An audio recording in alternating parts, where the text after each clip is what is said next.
public began to react against the brutal concrete style of the 1960s, architects simply replaced it with a new kind of junk. Glass walls hung on steel frames with absurd details that don't match.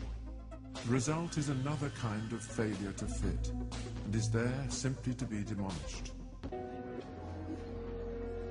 In the midst of all this desolation, we find a fragment of the streets that were destroyed. Once a forge, now a cafe. People come here from all around because it is the last bit of life remaining, and the life comes from the building.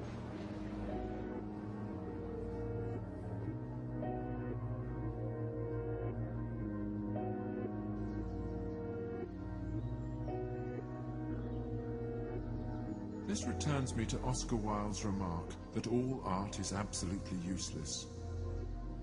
Put usefulness first and you lose it. Put beauty first and what you do will be useful forever. It turns out that nothing is more useful than the useless.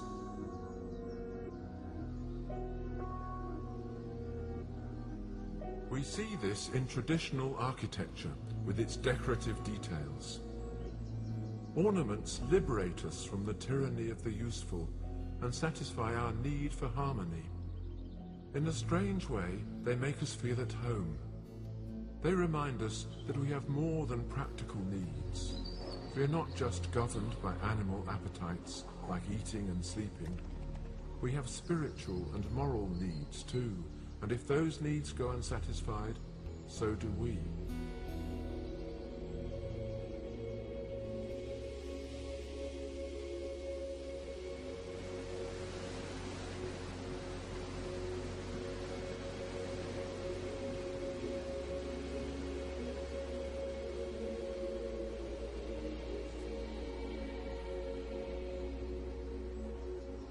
We all know what it is like, even in the everyday world, suddenly to be transported by the things we see, from the ordinary world of our appetites to the illuminated sphere of contemplation. A flash of sunlight, a remembered melody, the face of someone loved, these dawn on us in the most distracted moments, and suddenly life is worthwhile.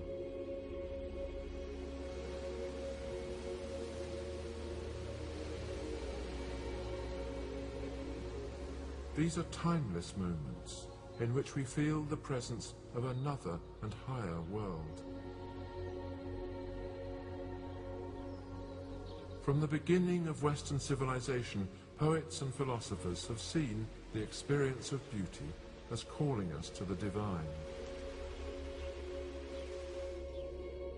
Plato, writing in Athens in the 4th century BC, argued that beauty is the sign of another and higher order. Beholding beauty with the eye of the mind, he wrote, you will be able to nourish true virtue and become the friend of God.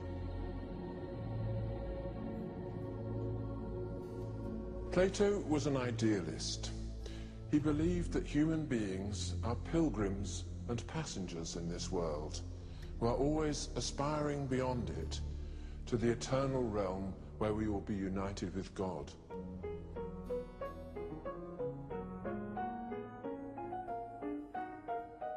God exists in a transcendental world to which we humans aspire, but which we cannot know directly.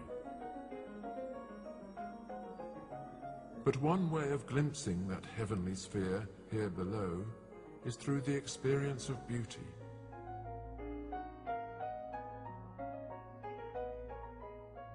This leads to a paradox. For Plato, beauty was first and foremost the beauty of the human face and the human form. The love of beauty, he thought, originates in eros, a passion that all of us feel. We would call this passion romantic love. For Plato, eros was a cosmic force which flows through us in the form of sexual desire.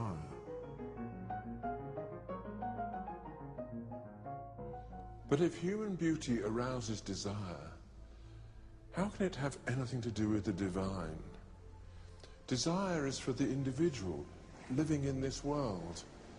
It is an urgent passion.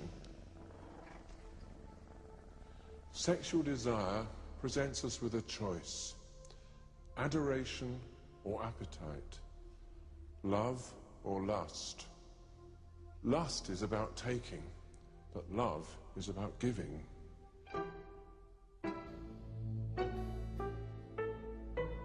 Lust brings ugliness, the ugliness of human relations in which one person treats another as a disposable instrument. To reach the source of beauty, we must overcome lust.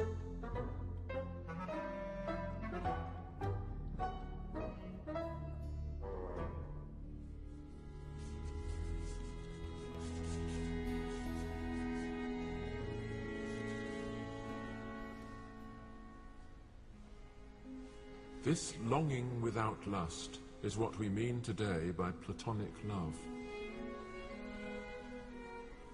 When we find beauty in a youthful person, it is because we glimpse the light of eternity shining in those features from a heavenly source beyond this world.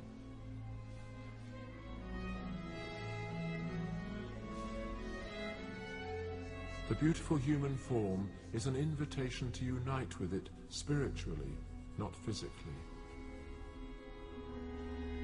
Our feeling for beauty is therefore a religious and not a sensual emotion.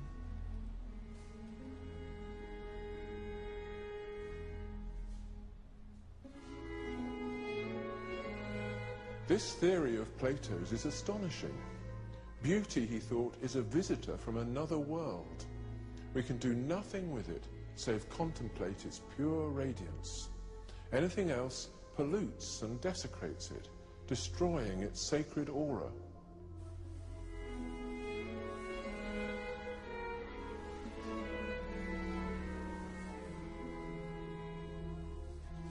Plato's theory may seem quaint to people today, but it is one of the most influential theories in history. Throughout our civilization, poets, storytellers, painters, priests and philosophers have been inspired by Plato's views on sex and love.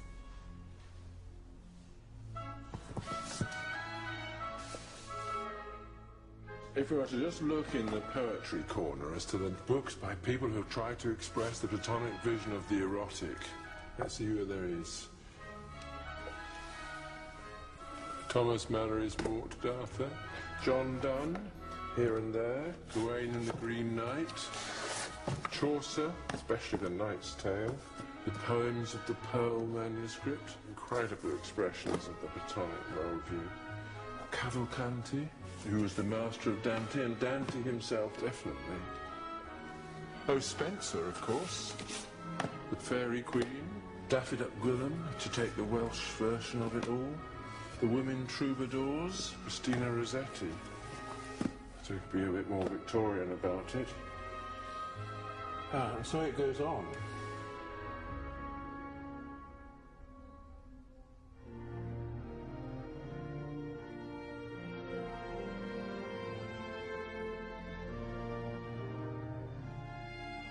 The early Renaissance painter Sandro Botticelli illustrated the theory in this famous painting, which shows the birth of Venus, goddess of erotic love.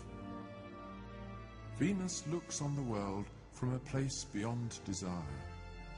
She is inviting us to transcend our earthly appetites and unite with her through the pure love of beauty. Botticelli's model was Simonetta Vespucci. Botticelli loved her until the end of her short life and actually asked to be buried at her feet. She represented for him Plato's ideal. This was beauty to be contemplated but not possessed. Plato and Botticelli are telling us that real beauty lies beyond sexual desire. So we can find beauty not only in a desirable young person, but also in a face full of age, grief, and wisdom, such as Rembrandt painted.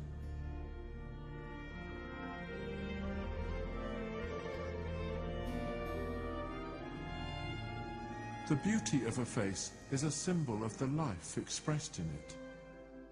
It is flesh becomes spirit, and in fixing our eyes on it, we seem to see right through into the soul. Painters like Rembrandt are important for showing us that beauty is an ordinary, everyday kind of thing. It lies all around us. We need only the eyes to see it and the hearts to feel. The most ordinary event can be made into something beautiful by a painter who can see into the heart of things.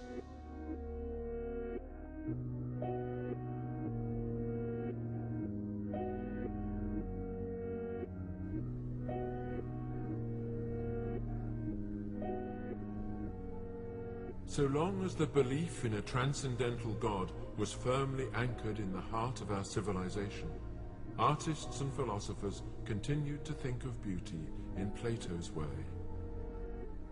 Beauty was the revelation of God in the here and now.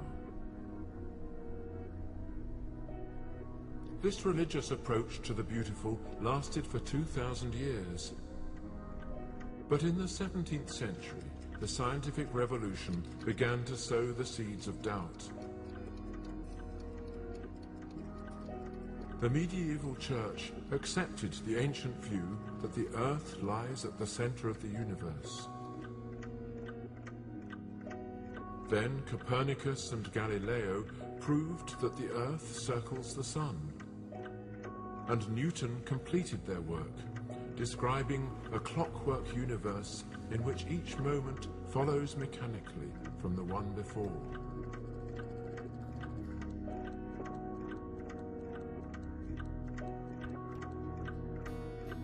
This was the Enlightenment vision, which described our world as though there were no place in it for gods and spirits, no place for values and ideals, no place for anything save the regular clockwork movement which turned the moon around the earth and the earth around the sun for no purpose whatsoever.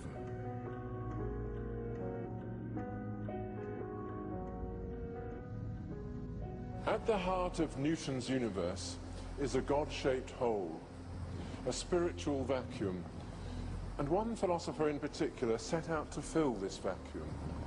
That is the 3rd Earl of Shaftesbury.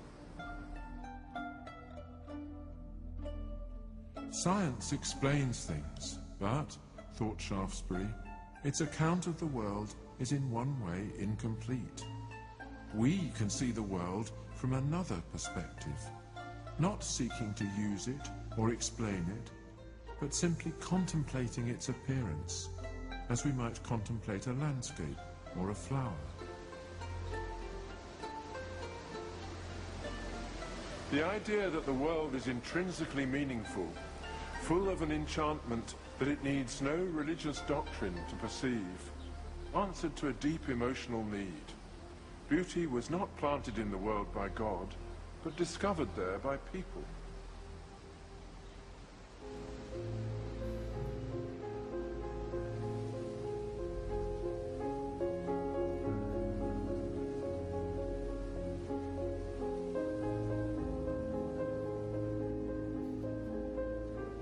Shaftesbury's idea encouraged the cult of beauty, which raised the appreciation of art and nature to the place once occupied by the worship of God.